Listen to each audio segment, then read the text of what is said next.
जिनसे खफा तक न होते थे, जिनसे खफा तक न होते थे, उनसे जुदा हो गए। वो हमें कहते हैं बेवफा, यारों जो खुद बेवफा हो गए। हाय, हेलो, हाउ आर यू? मुझे लगता है ये क्वेश्चन फिर से बेमानी है, क्योंकि मुझे पूरा भरोसा है आप सब बहुत अच्छे होंगे। और ये हमारी चौथी मुलाकात है, तो मुलाकातों का सिलसिला लगातार बढ़ता जा रहा है और इस तरह से हम एक दूसरे से जुड़ते जा रहे हैं। मुझे नहीं पता दिवाली आने वाली है और आप लोगों का क्या प्रोग्राम है, लेकिन हिंदू समाज में अभी भी त्योहारों का बहुत महत्व है। एक तरह से कुछ दिन हंसी खुशी बिताने का, लोगों से मुलाकात करने का हमें समय मिल जाता है, अपनी संस्कृति को जानने का और उसे अपनी अगली पीढ़ी पे हैंडओवर करने का। कुछ लोगों के घरों में कुछ नए मेहमान आए होंगे और कुछ लोगों के घरों में आने वाले होंगे, तो मेरी सभी शुभकामनाएं उन लोगों के लिए हैं। और फिर से ये वीडियो मैं बहुत ज़्यादा लंबा नहीं करूँगी, क्योंकि दिवाली है तो आप सब सफाई में भी व्यस्त होंगे, शॉपिंग में भी व्यस्त होंगे। तो बस इतना कहना चाहूँगी कि आप लोग अपने दिवाली कैसे मनाई, क्या क्या शॉपिंग किया, एक बार उसकी वीडियो हमें भेजिएगा। उसमें से जो 2-3 वीडियो मैं यहाँ पे साझा करूँगी कि हम अलग अलग तरह से अलग अलग घरों में किस तरह दिवाली मनाते हैं। हालांकि रूह सभी की एक है, मसला सिर्फ यही है कि खुशी, प्रेम और सौहार्द, साथ ही ईश्वर की आराधना, तोहफों का लेन देन और इस बिजी लाइफ से थोड़ा सा समय अपनों से मिलने के लिए निकालना।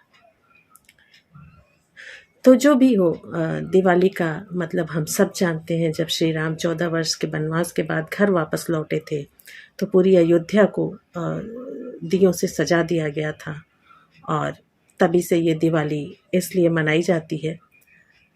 साथ में ये भी है कि इस दिन लक्ष्मी का आगमन होता है, तो कहीं भी अंधेरा रहना नहीं चाहिए। दिनकर जी की कविता है, जलाओ दिए पर रहे ध्यान, इतना अंधेरा धरा पे कहीं रह न जाए। अंधेरे का मतलब सिर्फ रोशनी से नहीं होता, क्योंकि दिए तो कुछ समय के बाद बुझ जाते हैं। कवि के हर शब्दों में एक अर्थ निहित होता है और दिनकर जी का कहना ये है कि धरा पे अंधेरा मतलब गरीबी ना रह पाए, दुख ना रह पाए, तकलीफ ना रह पाए। अगर उसे दूर करने में हमारा थोड़ा सा भी योगदान हो तो मानव जीवन सफल हो जाएगा।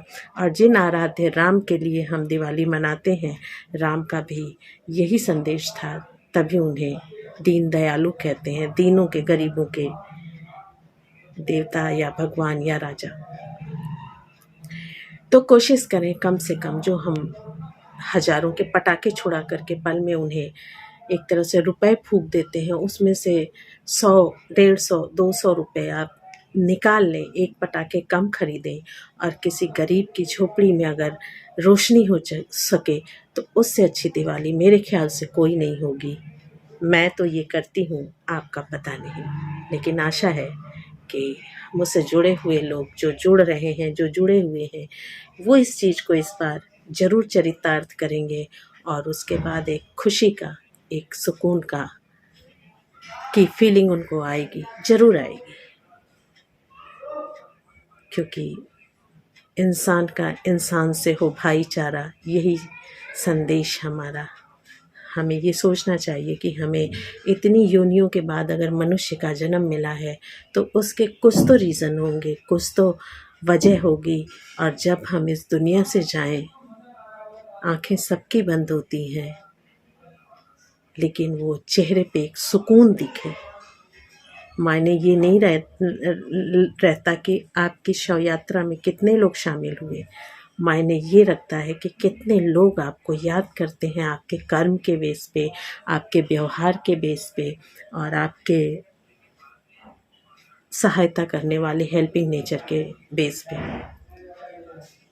तो चलते चलते एक बार फिर आप सबसे यही कहूँगी, दिवाली मनाइए तो ज़रूर, अपने घर के साथ किसी एक गरीब का कोना भी रोशन करके मन को जो सुकून तसल्ली मिलती है उसको प्राप्त कीजिए। माना 5 दिनों का त्यौहार है दिवाली, और अभी दिवाली आने में 2 दिन बाकी हैं। धनतेरस से जो त्यौहार शुरू होता है वो भाई दूज पे ख़त्म होता है। इस बीच में तो मैं आपसे मिलती ही रहूँगी, पर दिवाली की तैयारियां शुरू हो चुकी हैं, तो बताइएगा ज़रूर। मुलाकात, अगली मुलाकात में भी थोड़ा बहुत दिवाली के लिए डिस्कस करेंगे। तो अभी क्या है कि मैं ये वीडियो थोड़ा जल्दी में बना रही हूँ, इसलिए कोई ऐसा डीप डिस्कशन नहीं कर रही हूँ, क्योंकि बहुत डीप डिस्कशन हमने कर लिया, आप भी स्ट्रेस हो गए होंगे, तो थोड़ा बहुत हल्का फुल्का तो होना चाहिए जी। और दिवाली की तैयारी, माइंड सेट, थकान तो बहुत होती है, और उसके बाद रेस्ट का भी टाइम होना चाहिए। तो रेस्ट ज़रूरी नहीं है कि आप सो के ही गुजारें, नींद बहुत ज़रूरी है, लेकिन जब तक आपके माइंड में कोई भी चिंता, कोई भी बोझ, कोई भी जिम्मेदारी लदी हुई होती है, तो हम बिस्तर पे सोते हुए भी जगे रहते हैं। आंखें बंद होने का मतलब ये नहीं है कि इंसान सोया हुआ है। तो थोड़ा सा वो वाली रिलैक्स, चाहे आप मेडिटेशन से लें या जिस तरह से आपको सुकून मिलता हो,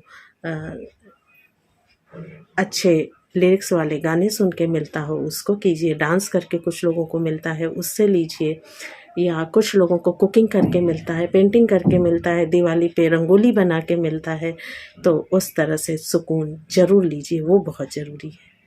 तो आज के लिए इतना ही, अपना ख्याल रखें। और मैं जानती हूँ आप सब व्यस्त हैं, लेकिन इस बीच में इस वीडियो को देखना और शेयर करना ना भूलें, साथ ही सब्सक्राइब करें, लाइक करें और कमेंट ज़रूर करें। तो टाटा, बाय बाय, फिर मिलेंगे। Take care yourself, always smile.